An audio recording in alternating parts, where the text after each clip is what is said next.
Narkoba. Apa kabar semuanya? Kembali lagi nih di ruang dengar kamu bersama aku Faira Salsabila. Nah, di sini kita akan membahas tentang topik yang sangat penting ya teman-teman, dan relate mungkin buat remaja, keluarga, dan teman-teman semuanya. Nah, tema kita kali ini adalah keluarga bukan drama tapi zona aman, jaga koneksi dan hindari narkoba.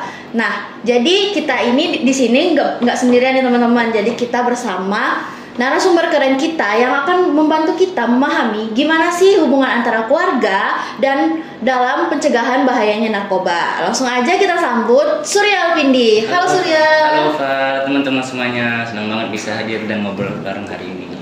Jadi kita excited banget nih teman-teman. Kita akan banyak kasus di zaman sekarang itu, kalau misalnya remaja itu terlibat dalam narkoba. Nah, ternyata faktor keluarganya itu sering dilupakan ya. Nah, Surya, menurut kamu kenapa sih keluarga itu berperan besar dalam pencegahan penyalahgunaan narkoba?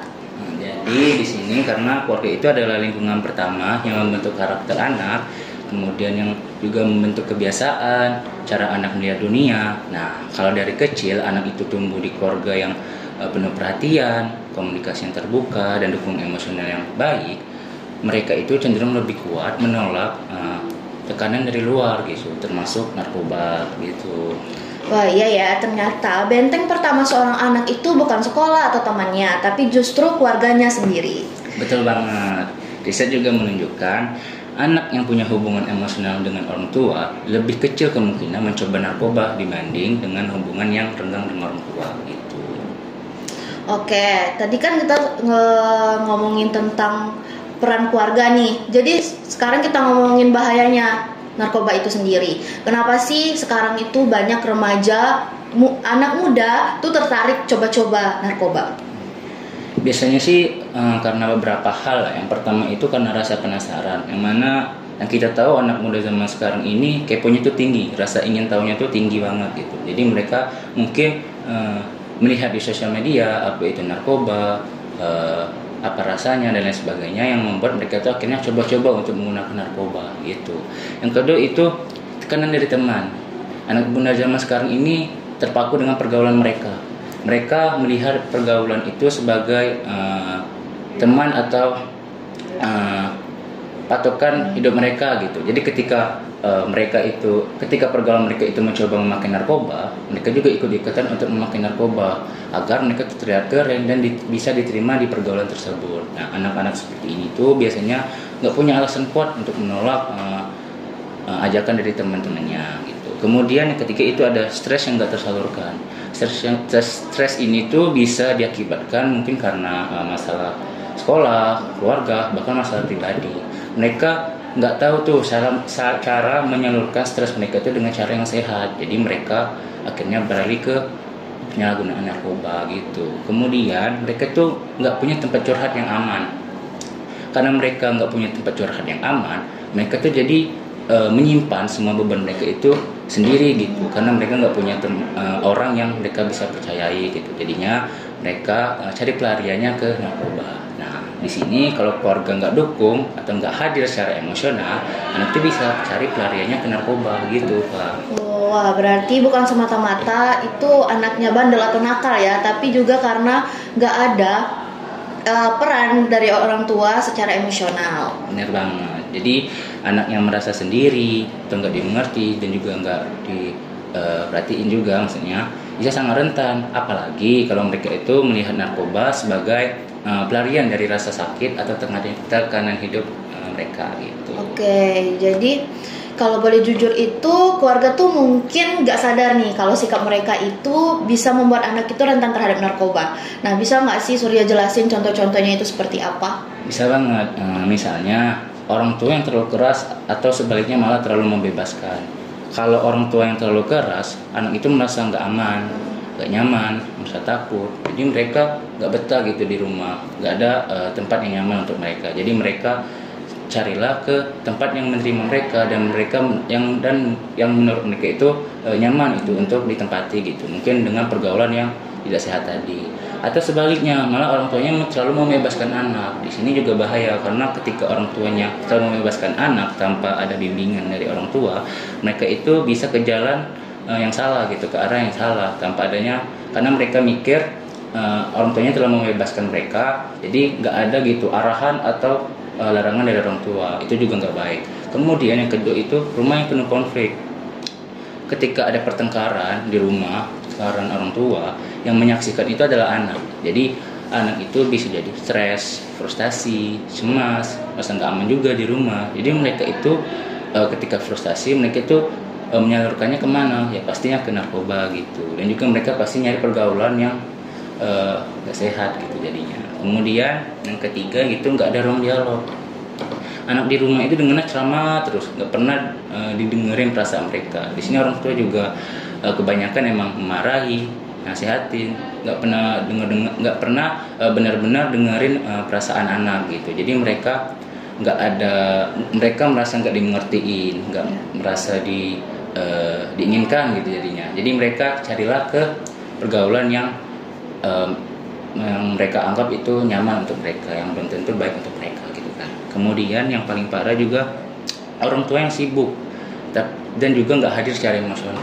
Mungkin orang tuanya hadir gitu di rumah gitu, ada di rumah, tapi mereka nggak dukung secara emosional. Itu juga nggak baik sebenarnya, karena anak merasa sendirian di rumah, merasa diabaikan, merasa mereka itu kesepian dan nggak ada tempat atau ruang curhat untuk masalah mereka. Jadi mereka bisa ke penyalahgunaan narkoba gitu. Wah, ternyata banyak banget ya contoh-contohnya yang membuat mereka itu mencoba-coba narkoba tersebut. Duh, miris banget ya. Kadang orang tua udah capek kerja, tapi dia lupa hadir secara batin buat anaknya. Iya, padahal justru dukungan emosional itu yang paling penting di masa remaja sekarang gitu. Sobat Anti Narkoba, kita akan kembali lagi setelah informasi berikut ini. Hidup gue makin merosot, kemauan untuk stop itu ada, cuma actionnya gue nggak dapet. Nggak ada orang yang mau direhab, merasa dirinya ini bisa. Kami paham kebingungan dan keraguanmu tentang proses rehabilitasi BNN. Apakah benar direhab atau dipenjara sih? Daripada berasumsi, yuk kita kenali program rehab dari BNN ini. Fakta pertama adalah orang-orang yang terjerat narkoba akan ada dua penanganan. Jika terbukti pengedar, akan dihukum. Tetapi jika hanya pengguna, akan melewati proses rehabilitasi. Keputusan penanganan tersebut didasari oleh surat rekomendasi yang dikeluarkan oleh TAT, Tim Asesmen Terpadu BNN. Tim ini secara komprehensif dibentuk oleh BNN, penyidik kepolisian, jaksa, dan dokter yang membidangi rehabilitasi. Kalau mama user addict itu cuma ada 3 pilihannya, mati, masuk sel, atau dia mau rehab. Kedua, tahapannya pun gak ribet kok. Hanya perlu datang ke klinik Pratama BNNP atau BNNK atau IPWL terdekat. Dan di sana akan ditentukan proses rehab mana yang cocok dengan kondisi pengguna. Buat saya sih, rehab itu memang diperlukan ya. Setelah proses rehab pun, setiap pengguna akan didampingi agar siap untuk kembali ke masyarakat. Mereka yang udah masuk duluan membantu kita untuk proses pemulihan kita. Diajarkan untuk menjadi kepribadian yang lebih terbuka, semua diisi dengan hal-hal positif. Lalu yang ketiga, BNN juga menjamin kerahasiaan identitas setiap pasien. Dan semua prosesnya tidak dikenakan biaya sama sekali. Rehab itu nggak seburuk yang kalian bayangin kok. Ini loh perubahan yang diberikan oleh rehabilitasi terhadap diri gue. Kepribadian yang lebih baik, gue dibuat jadi back to function. Pengolahan kemarahan, komunikasi skill, terus habis itu pola hidup sehat. Kita semua ada diajarkan lah di sini. Pihak BNN memberikan kita satu wawasan, satu ilmu yang kita nggak bisa temuin gitu loh. Secara user addict ya. Di sini gue diajarkan untuk kembali seperti sebagaimana mestinya diri gue. Yuk berani rehab untuk kebaikan dirimu dan orang di sekitarmu. Peduli diri, berani rehabilitasi.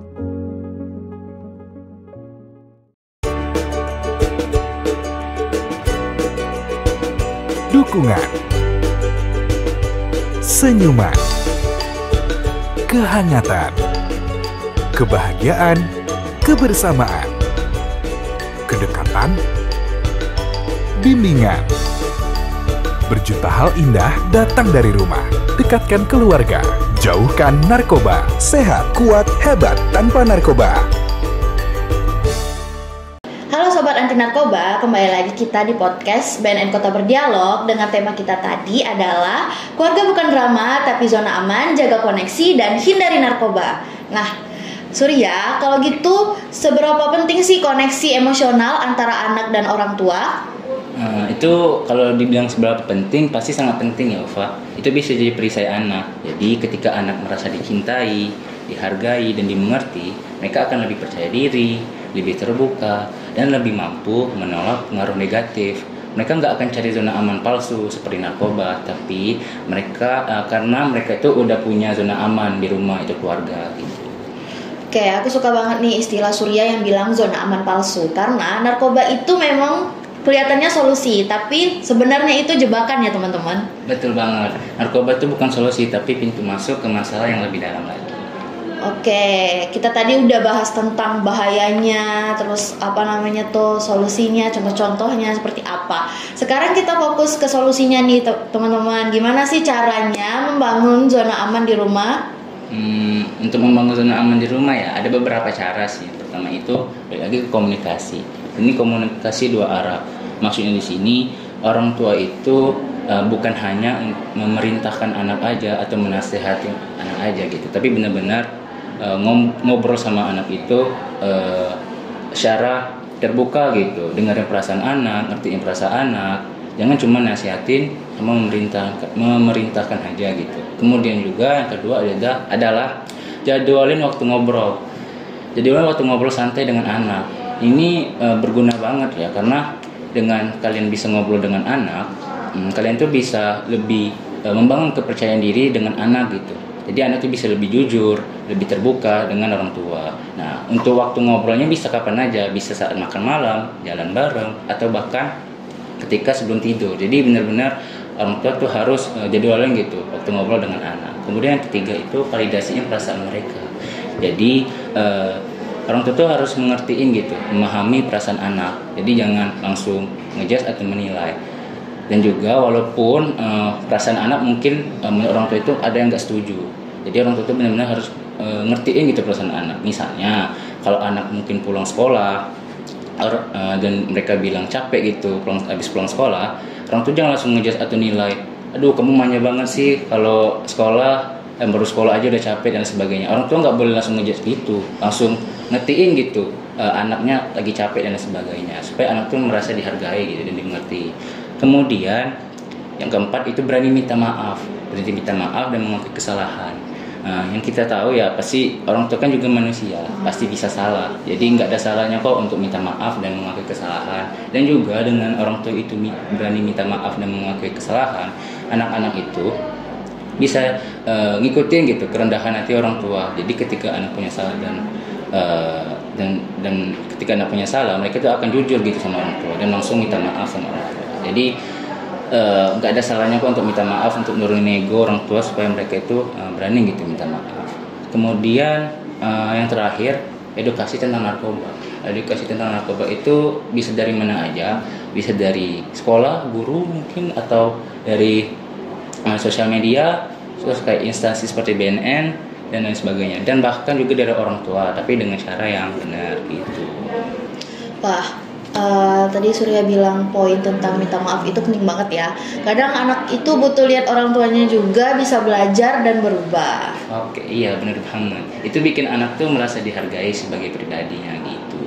Oke, jadi Surya, ada pesan terakhir nggak buat keluarga yang ingin ikut berperan dalam pencegahan narkoba? Jadi ada nih. Jadi jangan tunggu anak bermasalah dulu baru perhatian. Jadikan rumah tempat yang aman, nyaman untuk bercerita. Bahkan saat anak melakukan kesalahan. Edukasi itu penting, tapi kehangatan lebih penting lagi. Kalau anak merasa dicintai dan dihargai, dia akan berpikir 2 kali untuk merusak dirinya sendiri. Masya Allah, dalam banget ya. Kadang kita tuh lupa cinta dan komunikasi itu sebenarnya penyelamat yang sederhana tapi kuat. Oke, Surya makasih banget ya buat obrolan hari ini. Aku yakin banyak banget orang tua dan remaja yang tercerahkan. Sama-sama Ufa, senang banget bisa ngobrol dan berbagi hari ini. Oke, buat teman-teman pendengar, yuk kita mulai dari rumah, bukan harus sempurna, tapi cukup jadi tempat yang hangat dan jujur. Karena ingat, keluarga bukan drama, tapi zona aman, jaga koneksi, dan hindari narkoba. Oke, sampai ketemu di episode selanjutnya. Stay safe and stay connected. Indonesia bersinar, bebas dari narkoba.